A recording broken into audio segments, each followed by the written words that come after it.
Very warm good evening to all of you. I, Sumit Joshi, would like to welcome you all on behalf of Creative Edge. And today, our discussion will be on physics for NATA third attempt. If you are new to the channel, do subscribe the channel and please like the video and follow us on Instagram as well for more updates. So let us start today's session with topic wise coverage of physics for NATA third attempt. So let us start it with topics like as the topic for very first topic is motion along straight line. So whenever an object is moving along a straight line, so that motion is said to be motion along straight line, and this particular motion along straight line we find questions based on distance, displacement, etc. So in general, if object is moving in particular one direction only along this in a straight line, then distance is equals to displacement. But if object has started from some point A, reached to point B and came back to point A, and somewhere it is between A and B, say at point P, then in this case distance traveled by the object would be more than the net displacement, right? So this is one of the examples. So there are questions based on this one, right? So let us see what is motion along straight line. So when object changes its position with respect to time along a particular line, then it is said to be moving in a straight line, right? This is also called linear motion. So as we have discussed, the questions on this could be, the questions on this particular topic could be distance displacement. What could be the distance relation between distance traveled and net displacement, or which of the following is not true when an object is moving in a straight line, right? So such kind of questions are possible. Next one is uniform and non-uniform motion. If an object is covering constant distances in equal interval of time, then it is said to be in uniform motion, right? Or we can say the velocity of object is a uniform. And when it is and if we talk about non-uniform motion के case में the object travels different distances in equal intervals of time, so it is said to be in non-uniform motion. So questions on non-uniform and uniform motions are based on displacement time graph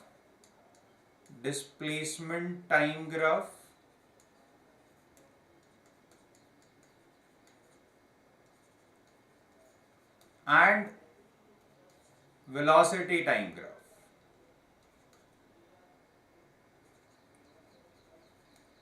So there are various graphs like for distance time graph, xt, if x represents displacement, t represents time. If xt graph is somewhat like this, parallel to horizontal axis or parallel to the axis that represents time, in that case the object is at rest.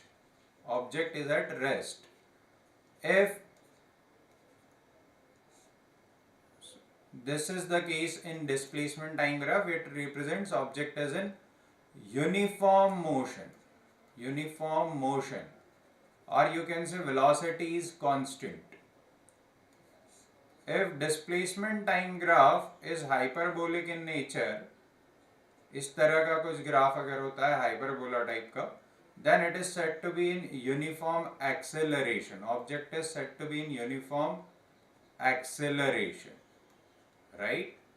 And if we draw all three for VT graph, that is velocity time graph, in that case, if no representation is there on VT graph, it represents object is at rest.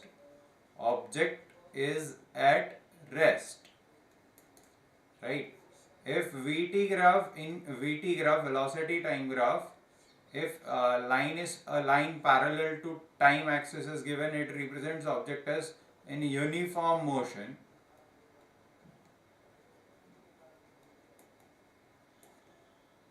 If velocity time graph has a straight line that is increasing continuously with time, then this is said to, then the object is said to be in uniform acceleration. Object is said to be moving with uniform acceleration, right? So these are the things for displacement time graph. This is displacement time graph, xt graph, and these are for velocity time graph, vt graph, right? So these could be the questions on uniform and non-uniform motion, right? So let's move to next one. Equations of motion. These are quite popular, and there are some standard questions, numericals based on substitution of values in these equations. The three equations of motions. The three equations of motion are as mentioned on your screen. V is equals to u plus at, s is equals to ut plus half at square, and the third one is v square is equals to u square plus 2as. What does it represent? Let me tell you. Here u is initial velocity of object, u is initial velocity, v is final velocity, v is final velocity,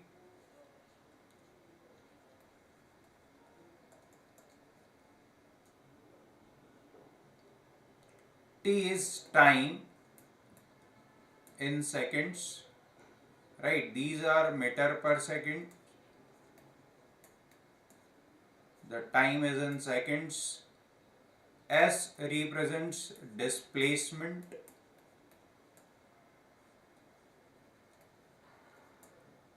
In meters, and A represents acceleration.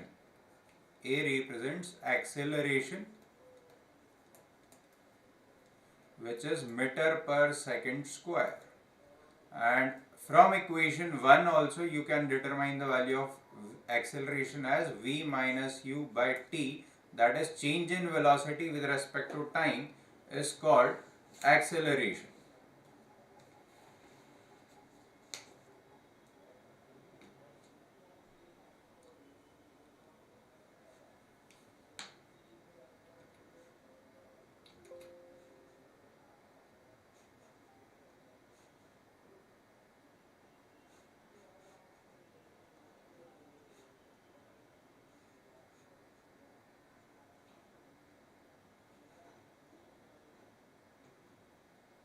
I hope the screen problem is now solved and students are able to see the screen, right?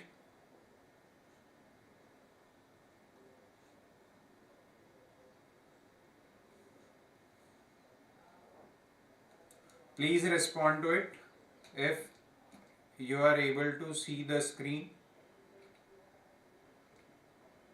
And let me draw the graph as well to check once whether the graphs or the writings that I am doing, the work that I have done in return additionally is visible, right? So we were talking about uniform and non-uniform motion. So for uniform and non-uniform motion, let's talk about displacement time graph.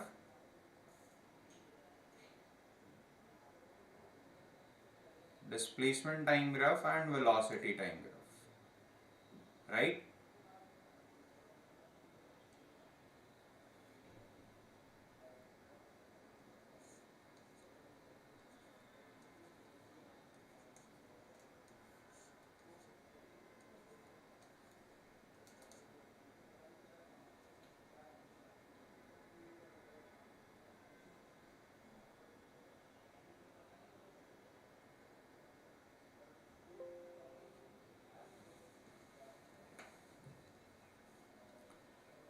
let us see once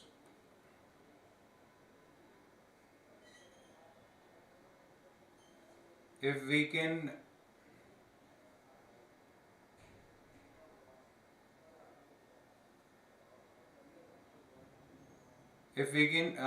identify with the screen.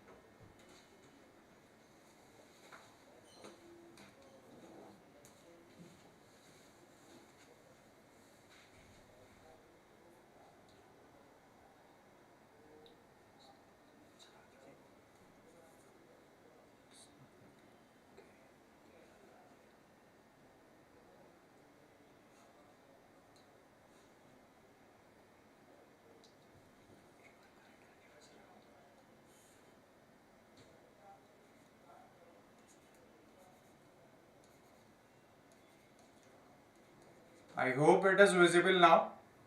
The pen work is visible now.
Even if it is not visible, the pen work, let's talk about the, I hope the PPT is visible. We can talk on it.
If the screen is visible, change of slide is visible or not.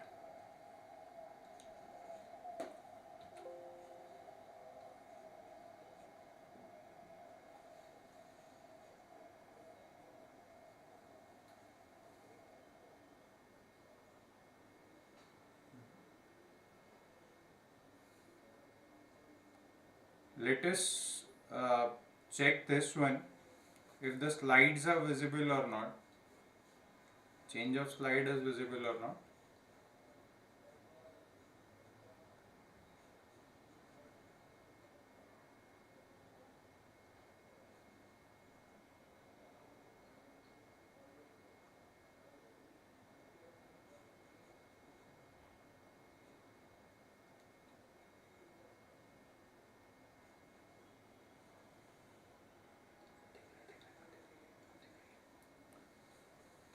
So now this change of slide is visible.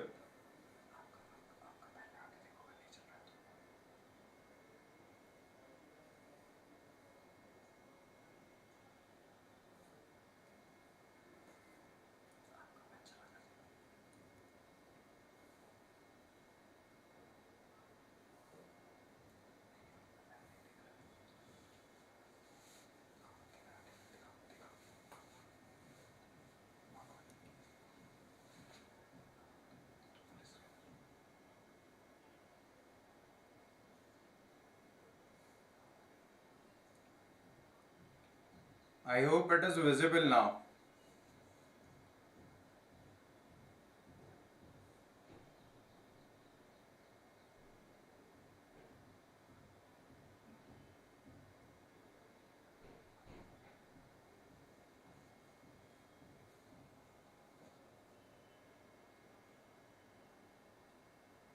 If it is visible, we can start our discussion. Please respond to it.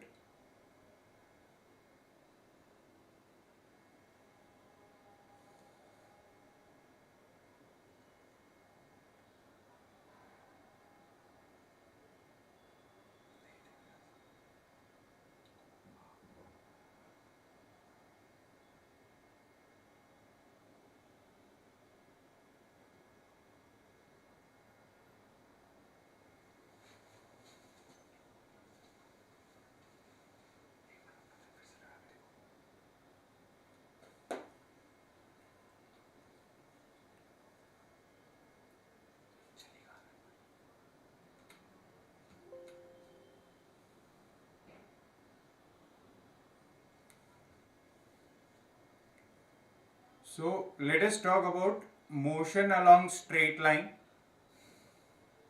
So if an object is moving in a line, then the questions on motion along straight line could be distance and displacement, right? Relationship between distance and displacement could be the questions.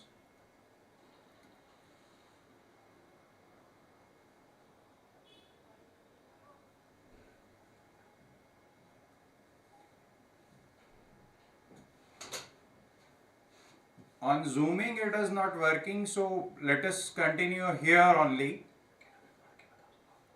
And I'll read it for you, whatever it is written here, and also upload the presentation in the description box.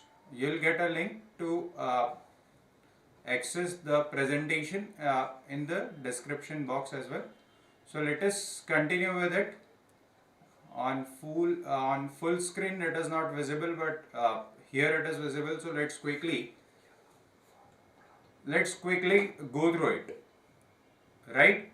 So when we are talking about motion along straight line, so what is motion along a straight line? If an object is moving in particular line, in a line, or moving along a line with respect to time, then it is said to be in motion along a straight line, right?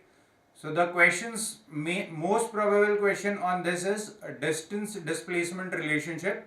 If object is moving in one direction only, in that case distance traveled by object is equal to net displacement of the object.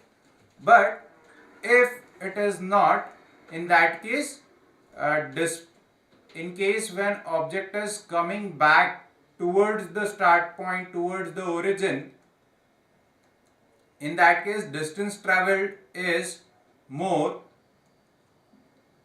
than displacement, right? So the most probable question here would be what is the relationship between displacement and distance traveled when an object is traveling along a particular straight line in one direction. If it is in one direction, displacement is equals to distance. If the object is coming back from a point to the origin, then displacement is smaller than the distance traveled. So in general, if we say the net relationship between distance traveled and displacement, it will be distance traveled is always greater than or equal to the displacement, right?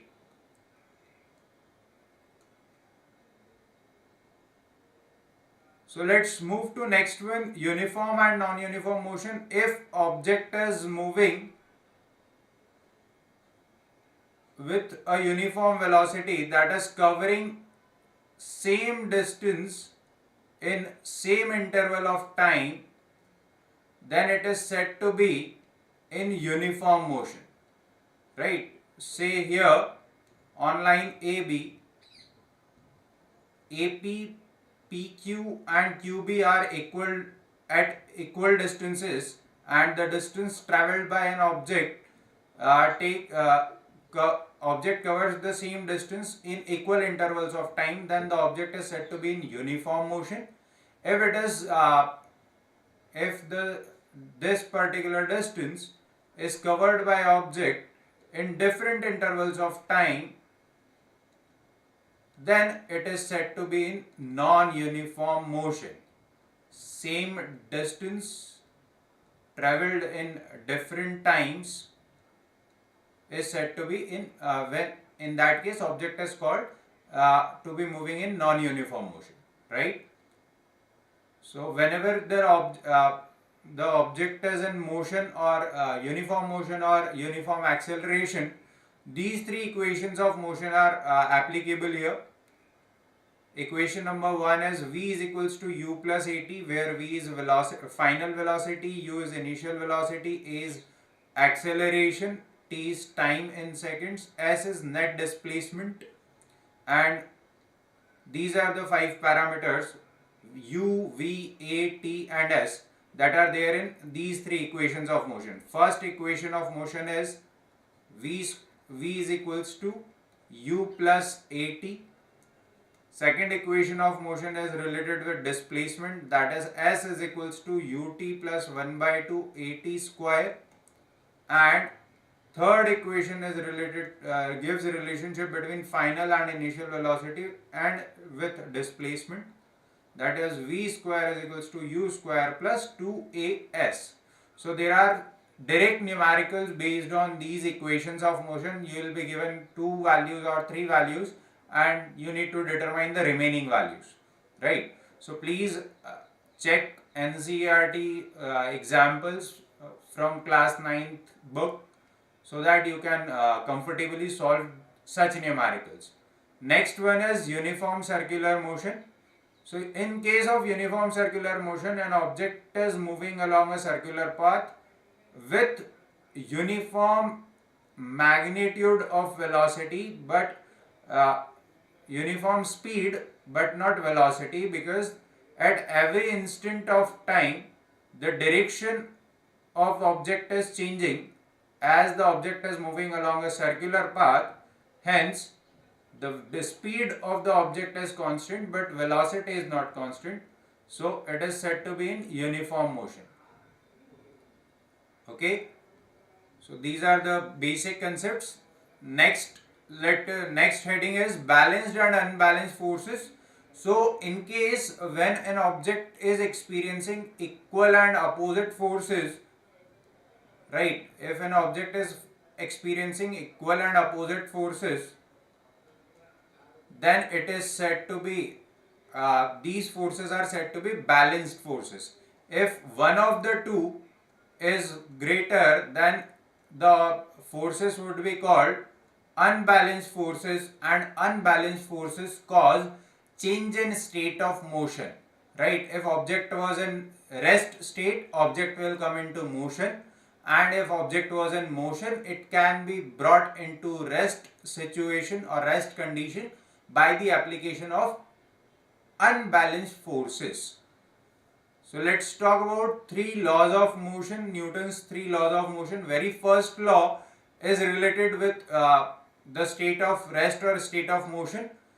It says when an object is at rest or is in motion, it will remain in the same state until an unbalanced external force is applied on it, right? Unbalanced external force, as soon as unbalanced external force is applied on the object changes its position of rest or state of rest or state of motion. So this is also known as law of inertia, because the tendency of object to remain in the same state is associated here. So this is also called as law of inertia. Second law of motion is associated with magnitude of force or change in momentum. So Newton's second law is associated with change in momentum.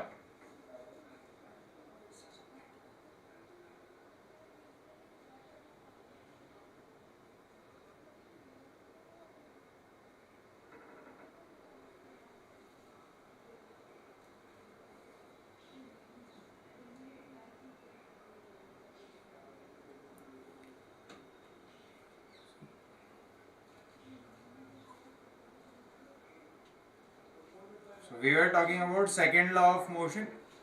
So second law is associated with change in momentum, that is F force applied is equals to change in mass or change in velocity, right? Change in velocity with respect to time. So in general, most in 90% of the cases you will find mass to be constant, and if we talk about questions based from NATA, as per past experiences, you will find this mass is constant, but there is change in velocity. So this change in velocity is called acceleration. So magnitude of acceleration can be determined if the unbalanced external force is known to us, or you can determine the magnitude of the force if you know the mass and you know the change in velocity.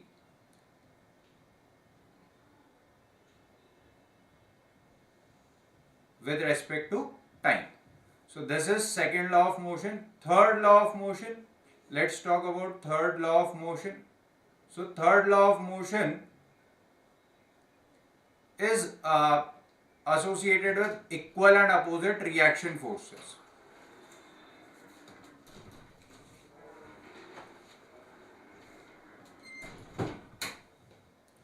Equal and opposite reaction forces, right?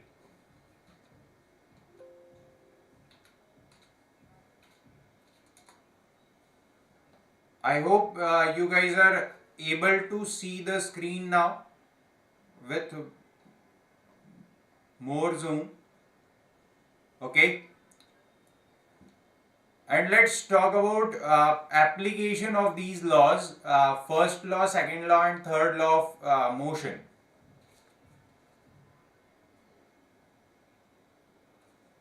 I hope you people can read the slide, content on the slides.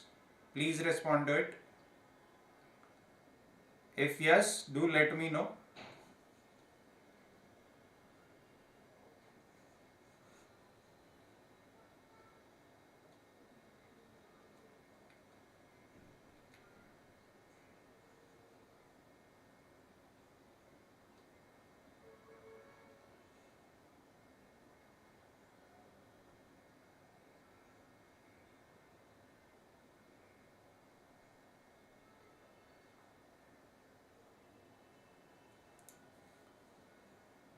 So let's quickly discuss about Newton's first, second and third laws, and you will find Newton's first law as law of inertia. The alternative question could be which of the following is called law of inertia. You will have options like Newton's first law of motion, second law of motion or third law of motion. It is also known as Newton's laws of motion or laws of motion, right? And now let's talk about the second law, that says force is proportional to change in momentum, and momentum is nothing but mass into velocity, but this mass is constant in general, so change in momentum occurs due to change in velocity, right? So that change in velocity is nothing but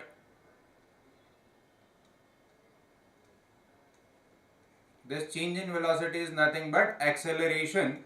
So force is equals to mass into acceleration, and the proportionality constant is to be considered as 1, right? So this formula is applicable, and you need to determine the amount of force. So unit of this force is in newtons. There could be a direct question based on which of the following is not a unit of force. So this newton is equal to kg meter per second square, right? So alternatively this could be asked kg meter per second square, or this kg can be converted into grams, and there could be question on the same pattern as well. So from past two papers experiences we can say this could be a possibility, because there were questions which of the following is not a physical quantity, or which of the following is not a unit of a particular quantity, or which of the following is a unit of a particular quantity, right? So Newton's third law is associated with equal and opposite reaction. So that is also law of conservation of momentum. So Newton's third law is associated with conservation of momentum. Conservation of momentum. And what is conservation of momentum? That is momentum of object before motion and momentum of object after motion is the same, right? So how does it happen? The basic example we can take of when a person fires bullet from a gun, the gun comes back, that is recoil of gun takes place, the bullet gets fired in the forward direction and the gun recoil takes place in the reverse direction. So the magnitude of force applicable on the gun and the bullet are same, but the direction of the two are opposite. Hence that is associated with Newton's third law of motion, and there could be some basic more questions on the same. So you can go through NCERT examples, and in fact the question most likely questions are also attached in the description box. You can see the link and download the PDF where you can find the direct questions also. Next possible question, next title is Universal Law of Gravitation. So this is this says F is equals to G m1 m2 upon d square or r square. So that depends on which book you are referring to, where this F is force due to gravity, and this force is applicable on all masses. Any two bodies, let these two bodies A and B are having some masses, that is m1 and m2, they always apply a force of attraction, right? This universal law of gravitation is force of attraction only, and the magnitude of this law of attraction, force of attraction, is given by G m1 m2 upon r square, where capital G is universal gravitational constant. There was a direct question in the past as well on this universal gravitational constant. So the magnitude of this is very small, but it has certain value, and this is applicable to all material bodies irrespective of their sizes. It applies to heavy bodies as well as lighter and smaller objects like balls and pens, etc. So next heading is free fall. So what do you understand by free fall? Free fall होता क्या है? अगर हम free fall की बात करें तो आप देखेंगे कि if an object is raised to certain height and it is released, इस ऑब्जेक्ट को सिर्फ रिलीज किया है, इस पर कोई इनिशियल फोर्स अप्लाई नहीं किया, right? Then it accelerate, it starts from initial velocity as 0 and it accelerates as it moves downward, right? And it accelerates with the rate of gravity. That is, for Earth, this is small g, and the value of this rate of acceleration on Earth is 9.8 meter per second square, right? So this small g varies. If you move to moon, then this will be 1/6 of this one, right? If you go to some other planets, then this will be different. So, but in general, in our questions, we will be considering g as 9.8 meter per second square, or for simplification of calculation, you can always consider it as 10 meter per second square and round off the values so that you can easily calculate your answers. Next concept is Archimedes Principle. There was a question in paper 2 as well on Archimedes Principle. If an object is if an object is floating on water, what is the net weight of the object? This was the question in paper 2. So the net weight of the object is equal to 0 because it displaces the equal weight amount of water that is equal to its weight. Then only the object floats. If object is floating partially, then it would have not displaced the water equal to its weight but less than its weight. Alright, let's move to next heading, that is work.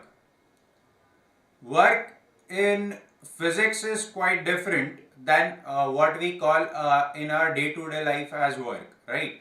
So in terms of physics, work is force applied into displacement occurred, right? So that is force into displacement is work done.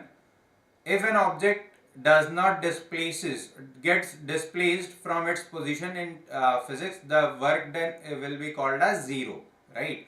अगर आप किसी wall पर अपना force अपने hand से आप wall को push कर रहे हैं और वॉल डिस्प्लेस नहीं हो रहा है, इन दैट केस फिजिक्स के टर्म्स में वो वर्क डन जीरो है, भले ही आप कुछ टाइम के बाद अपने आप को एक्सर्टेड फील करें, but in terms of physics that work done is zero, right?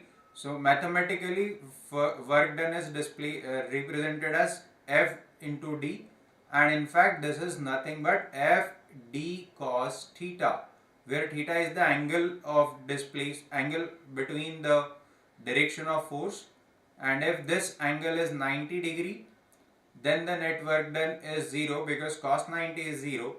So if Newton was a pulley and you went to if let us this is a hypothetical situation कि आप Newton के ज़माने में पहुंच गए हैं और न्यूटन रेलवे स्टेशन पर एज कुली आपको मिल रहा है, और न्यूटन अगर आपका वेट आपका लगेज कैरी कर रहा है on his head and he is walking on a horizontal platform, he will not ask you for money because in his definition he has not done any work, as he is moving on this horizontal platform and the weight is on his head, so that direction of motion and the force are perpendicular to each other. The net displacement and the direction of force are perpendicular, hence the net work done is 0. Excuse me. Let's move to next heading, that is energy. Energy is defined as capacity to do work, right? So majorly it is categorized into two, potential energy and kinetic energy. When an object is in rest state, it has energy stored in it in the form of potential energy, right? If an object is at certain height and it is at rest, right? So the net potential energy of this object,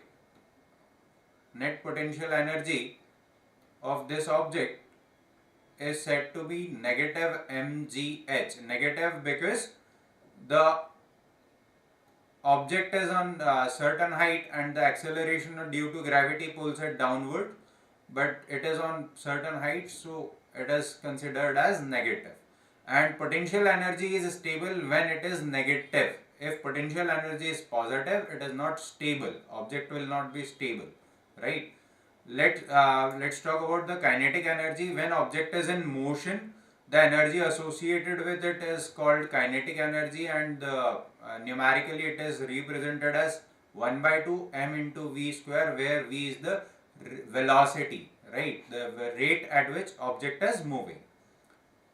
So there could be a question on velocity as well.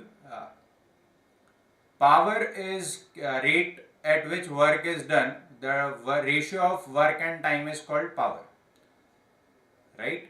Let's talk about next headings. So this is it from class 9th syllabus. So now we are moving towards class 10th syllabus.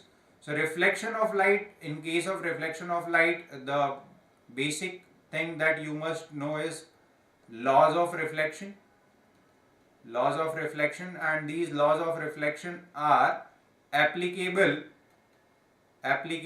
to all kind of mirrors, that is plane mirrors, spherical mirrors, all, right? Image formation cases, image formation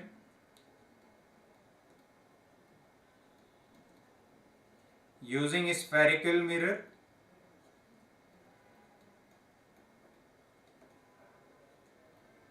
So it has a standard formula called mirror formula, that is 1 upon f is equal to 1 upon v plus 1 upon u, where this f represents focal length of the spherical mirror, v represents distance of image from pole, and u represents distance of object from pole.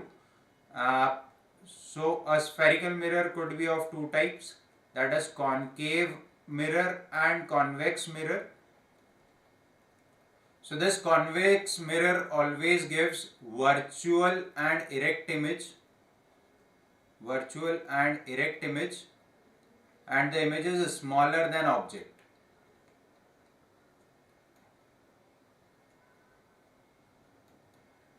जो आपके automobiles पर side rear view mirrors लगे होते हैं, these mirrors are convex mirrors. So when you want to see entire image of certain object in a smaller size mirror, then you use convex mirror. Concave mirrors are they have different possibilities.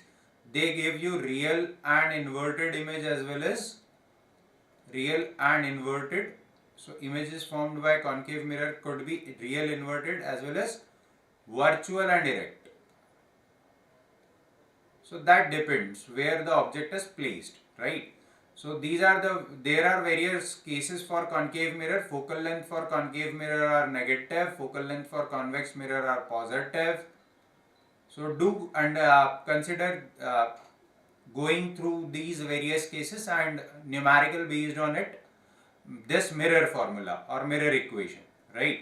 Similarly, is refraction of light, when light travels from one medium to other medium and it bends its path because of the density change in the medium, right? So that is called refraction of light. This bending of light depends on whether it will move towards normal or away from the normal. What is normal? Normal is perpendicular line that is with which the angle of incidence and angle of refraction are measured, right?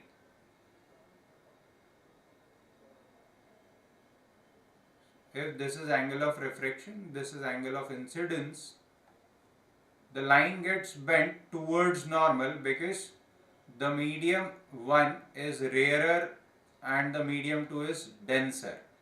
Density of this second medium is more and density of this first medium is less.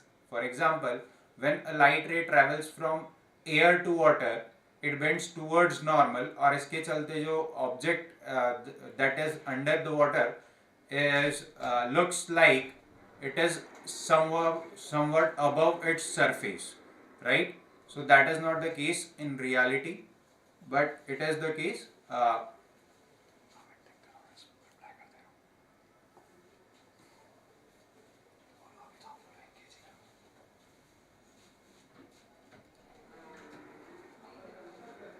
So let's talk about there are different cases of spherical lens as well. This refraction could be through glass as well as spherical lenses. Again, spherical lenses are divided into two types: concave lens and convex lens. Thank you for responding, Koshika, that you can see things now.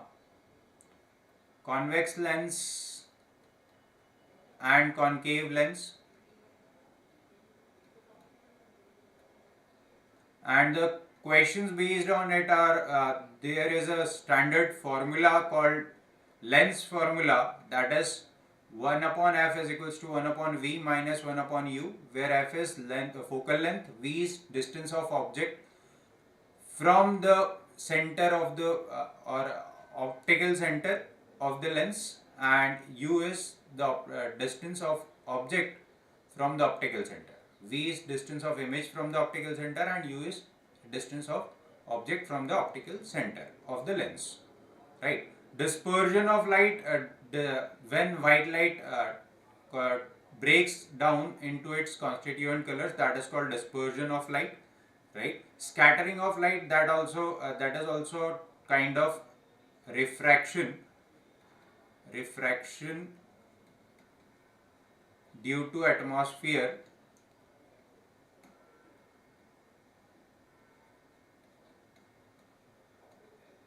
Is called refraction, is the cause for refraction of light, for scattering of light.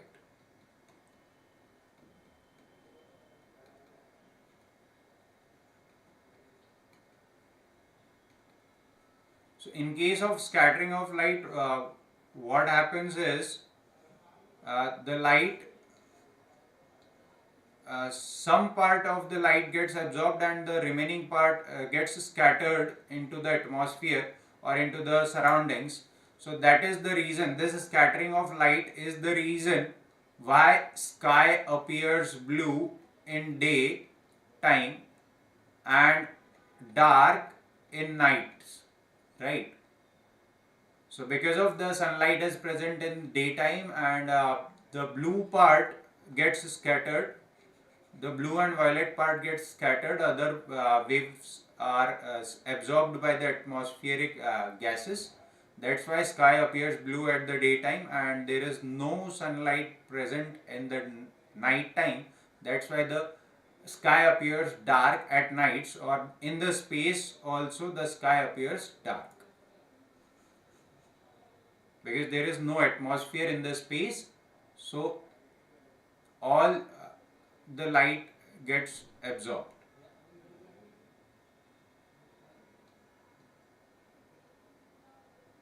Let's talk about next heading, that is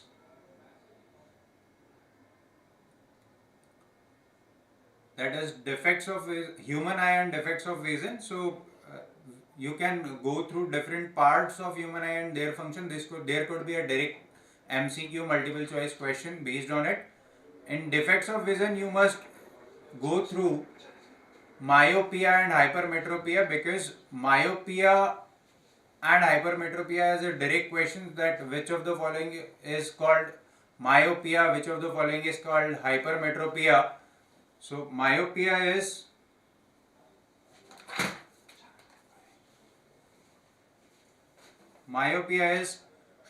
called short-sightedness. In short-sightedness, the near sight is clear, but the far object are not clear. Distant object appears blurry, right? So for curing myopia, concave lens is used.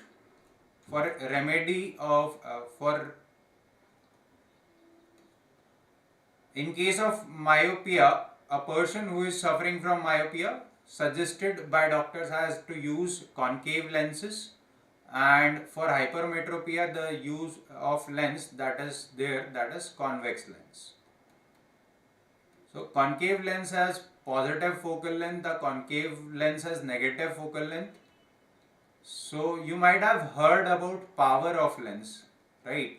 So that power is nothing but reciprocal of focal length, and this focal length is in meters, right? So if your number is positive, it suggests you are hypermetropic person.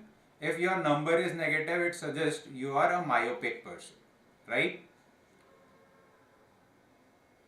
Next is electricity. So definition of electric current, most important here is Ohm's law and resistance. So Ohm's law is V is equals to IR, or V is proportional to I, and if you remove this proportionality constant, you will find one constant that is called resistance. And this resistance is the role of resistance is to oppose the flow of current. To oppose the flow of current. This is what the resistance do. And there are the formula for this resistance is rho L by A, where rho is a specific resistivity of material. So material to material dependent hota hai. If you change material, resistivity could be low or high. For example, silver is less resistive than copper, and copper is less resistive than iron, right? So if we go down in this manner, resistivity increases. This also depends on the length of the wire. Material का जो wire है उसकी length कितनी है, also on the thickness or area of cross section. So this combination of resistance in series and combination of resistance in parallel, there are some standard numericals on it. So in series, you just add the all resistance values that are given to you. So that gives you final equivalent resistance. And in parallel, you take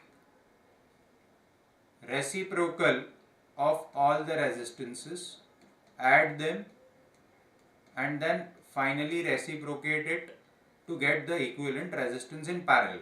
So whenever low resistance is required, resistances are connected in parallel. Whenever high resistance is required, resistances are connected in series. So high resistance example, when you want to run your fan on slow rate, so what do? We turn our regulator. So basically आप जब ये regulator को rotate कर रहे हैं, so what we are doing is we are increasing the resistance in the circuit, and hence the speed of the fan gets lowered, right?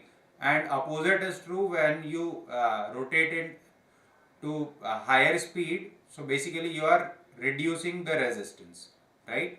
So parallel resistance is used when you need low resistance values.